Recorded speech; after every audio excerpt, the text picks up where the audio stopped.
Dan juga teman-teman bagi yang masih alergi tidak mau makan daging kambing, ini pemahaman yang salah. Bahkan saya dengar di Indonesia ada yang mengatakan kambing makanannya orang Arab. Ya. Ini salah. Kambing itu makanannya orang Islam. Hewannya orang Islam. Gitu kan? Saya pernah dipanggil oleh salah satu media TV, waktu itu ceramah dan ditanya, kenapa saya kebetulan buka restoran Timur Tengah, ditanya kenapa buka Ustaz? Saya bilang ada alasan syar'i, alasannya lebih agama, lebih kepada spiritual. Salah satunya adalah makanan di sini adalah kambing, dan kambing ini adalah hewannya kaum muslimin. Orang kalau makan dapat pahala.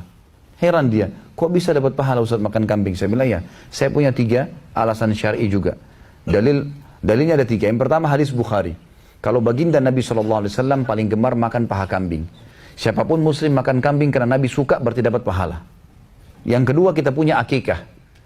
Mau orang Arab, turunan Arab, lahir anaknya, atau orang bule lahir anaknya, yang penting dia muslim. Orang hitam dari Afrika lahir anaknya, orang Melayu di Asia Tenggara lahir anaknya. Kalau laki-laki 2 ekor kambing, anak perempuan 1 ekor kambing. Tidak kenal dia suku dari mana. Bisa diganti nggak akikah dengan hewan lain? Nggak bisa. Harus kambing kan? Dan sunnahnya mengambil sebagian dagingnya. Nabi SAW mengatakan kepada Ali bin Abi Thalib, disembelikan daging kambing untuk Hasan radhiyallahu anhu. Dan Nabi SAW mengatakan bagi dagingnya dan makanlah sebagian. Sunnah kita makan. Berarti orang bule, orang Arab, orang Melayu, orang Afrika, syahadat, lahir anaknya, potong kambing, makan kambingnya. Ibadah itu. Yang ketiga kita punya Idul Adha. Nabi SAW memang membolehkan sapi dan unta, tapi beliau sendiri praktekin apa? Kambing dan domba. Ini satu jenis, gitu kan? Sama juga dengan sapi dan kerbau ya. Tapi kerbau ini didahulukan, kalau ada sapi, sapi dahulukan. Tapi karena dia sejenis sama dengan kambing sama domba. Sebagian ulama mengatakan masalah itu. Jadi ini lebih afdal. Dan teman-teman sekalian, kalau ada yang mengatakan makan kambing itu menyebabkan darah tinggi lah, kolesterol lah, ini semua isu. Mana buktinya?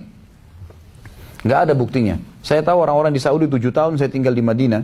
Ada orang 80 tahun tiap hari makan kambing. Nggak ada darah tingginya itu. Jadi yang jadi masalah sebenarnya adalah di kambing itu bumbunya. Garamnya yang lebih, minyak yang banyak. Kita di Indonesia suka pakai santan. Wajarlah itu.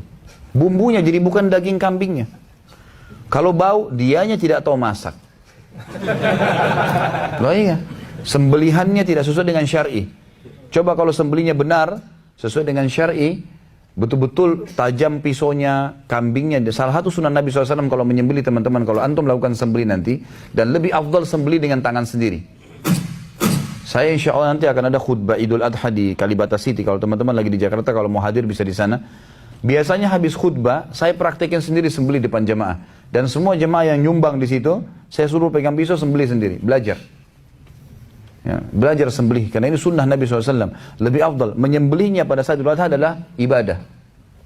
Selain memang membiayainya, mengeluarkan dana dan juga memakan daging, ini semua ibadah, jangan ditinggalkan. Ya, kalau tidak berani insya Allah bisa dicoba pelan-pelan, maka akan jalan dengan sendirinya. Baik, kalau disembelih dengan syar'i, setelah disembelih diputus 2 urat saraf besarnya, kemudian dibiarkan tergeletak jatuh darahnya, dan pada saat dikulitin pun harus digantung bagian ya kakinya, supaya darahnya netes semua.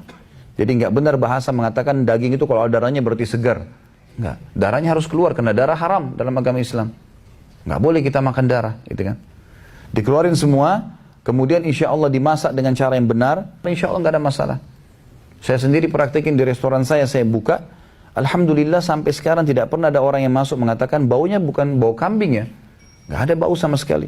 Karena hanya sembelihannya sesuai dengan syar'i, dan kita cuci bersih sebelum masak, selesai.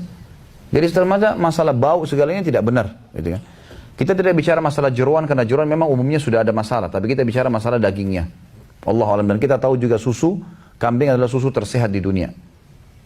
Ini bisa dibaca itu di chat, teman-teman sudah tidak asing lagi. Kita bisa chat di Google tentang masalah informasi manfaat daging kambing atau susu kambing untuk manusia, itu besar sekali.